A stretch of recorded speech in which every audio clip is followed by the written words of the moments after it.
Hey guys, what's going on? John here from What's Spinning.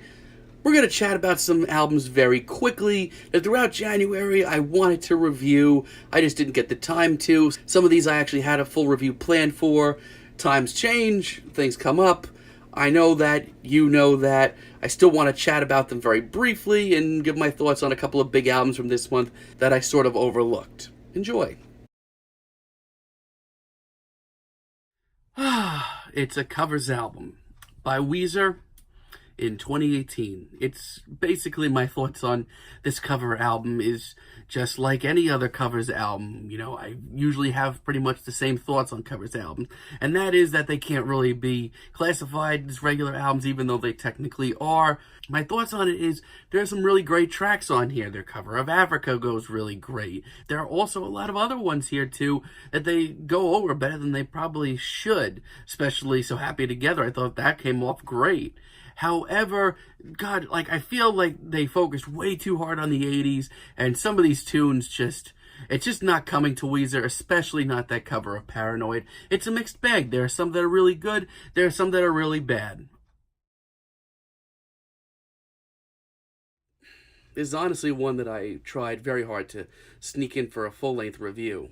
And you know what? It's a very solid indie pop album. I mean, Maggie's got an incredible voice, and the sheer emotion in her tunes it's just absolutely stunning. And if you haven't seen her live, you really need to get out there and see her live. Her performances are so emotional and so painfully real. It's incredible. My only real critique with this album is I feel like some of the softer ballads here aren't necessarily bad, but sometimes they blend into one another and it's hard to distinguish between them. But still, for an indie pop album, this is very solid and really good. Oh boy, this new Toy album. This is really tough for me because for a while I was really into Toy. I thought their approach to modern garage rock and psychedelic rock and shoegaze was actually pretty tasteful. I really loved their Connect the Dots album and stuff along those lines. Really solid stuff, but this album is just so tame. I don't know what's going on with it. It's by far their shortest album, and there's certainly some cool moments here, like Jolt Awake. Really cool track. I feel like the aesthetic is there, but I feel like the songwriting and performances are just lacking. This is a very safe album in these genres. So this is the first Pedro the Lion album in 18 years or something like that. And to be honest, I've really never been that big of a fan. Of all those old school emo bands, like your American Football and your Sunny Day Real Estate and your all those guys. I've never really been that into Pedro the Lion stuff.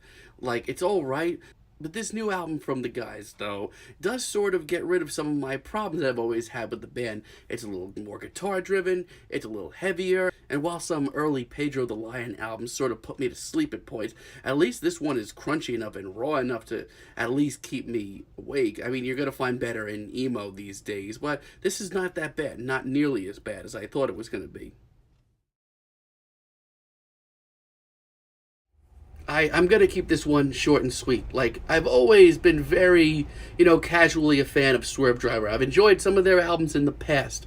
But while this isn't an absolutely awful album, I feel like Swerve Driver is at a point in their career where they're sounding like every band that in the 90s they were a genuinely great alternative to. This sounds just not like a Swerve Driver album at all. Just very safe.